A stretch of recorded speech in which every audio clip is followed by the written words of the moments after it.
Education का। तो दोस्तों ये भी बड़ा गंभीर मुद्दा है। अब आप एक देखें कि ये एब्सटेंट फाइल वाला मुद्दा जो है उठने वाला था, तो ये सरकार ने खुद ही जो है यूजीसी ग्रांट वाले जो मुद्दा खुद ही खड़ा कर दिया, जिससे कि वो मुद्दा दब जाए।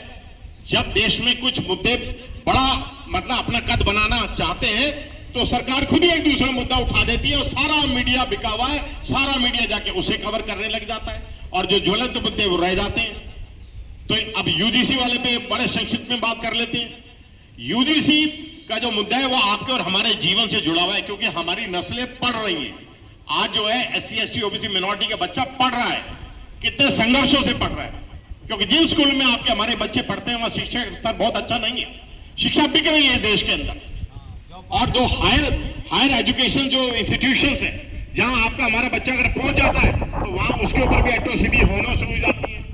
आप रोहित वेमुला का उदाहरण ले लें, आप पायल कावड़े का उदाहरण ले लें, ये वो बच्चे थे आपके और हमारे जो किसी प्रकार संघर्ष करके जो है उच्च शिक्षण संस्थाओं तक पहुंचे, लेकिन वहां भी अत्याचार का शिकार हुए और इतने अत्याचार के शिकार हुए कि उन्होंने खुद ही खुदकुशी कर ली। लेकिन लिखते वो अपना ये नोट छोड़ के गए, अपना सुसाइडल नोट छोड़ के गए कि किस प्रकार उनके ऊपर अत्याचार है। तो हमारा बच्चा अगर पढ़ने के लिए ऊंची शिक्षण संस्थाओं में जाता है तो वहां पर भी अत्याचार है। तो गवर्नमेंट ने उसमें एक जो है ओबीसी को जोड़कर नया मुद्दा बना दिया कि SC ST एट्रोसिटी जो एक प्रिवेंशन एक्ट है उच्च शिक्षण संस्थाओं के, उसमें ओबीसी को जोड़ दिया।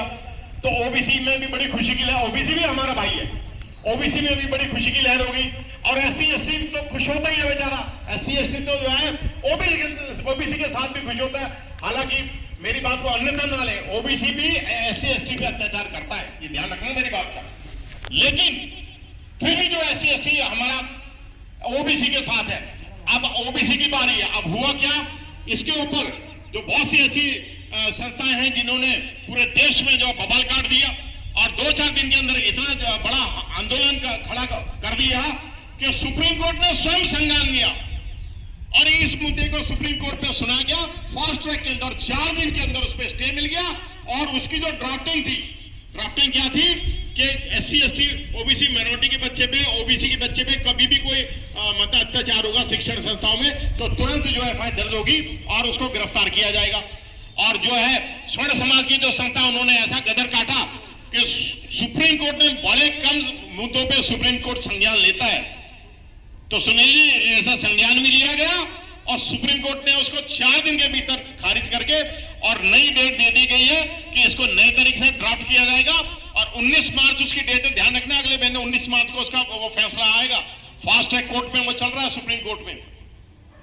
तो उसके बाद अगर ओबीसी को उसमें शामिल नहीं करते तो ओबीसी, क्योंकि हर दूसरा या तीसरा व्यक्ति देश में ओबीसी है, ओबीसी के साथ जो है जितना उनको अधिकार मिलना चाहिए था, ओबीसी भाई भी सुन ले, उनको उतना अधिकार नहीं मिल रहा है। देश के अंदर जो ओबीसी को 27% का आरक्षण प्राप्त है, लेकिन उनकी संख्या, ये जातीय जनगणना क्यों नहीं सरकार करवाना चाहती? क्योंकि उससे ये क्लियर हो जाएगा कि देश में किन जातियां हैं, कितनी उनका प्रतिशत है, क्या किन किन क्षेत्रों में उनकी पकड़ है और उनको कितना बिजनेस व्यापार उनके हाथों में है और किन किन जातियों के साथ जो है शोषण हो रहा है और किन किन जातियों को आगे बढ़ाया जा सकता है। तो उनके लिए नई योजनाएं बनानी पड़ेगी। इससे जो है आरक्षण और बलवती हो जाएगा, आपको और हमको और ज्यादा शक्ति और ताकत मिलेगी, क्योंकि हमें जो है 15% का अनुसूचित जाति को और जनजाति को 7.5% का जो आरक्षण प्राप्त है ये बढ़ेगा, ओबीसी का बढ़ेगा।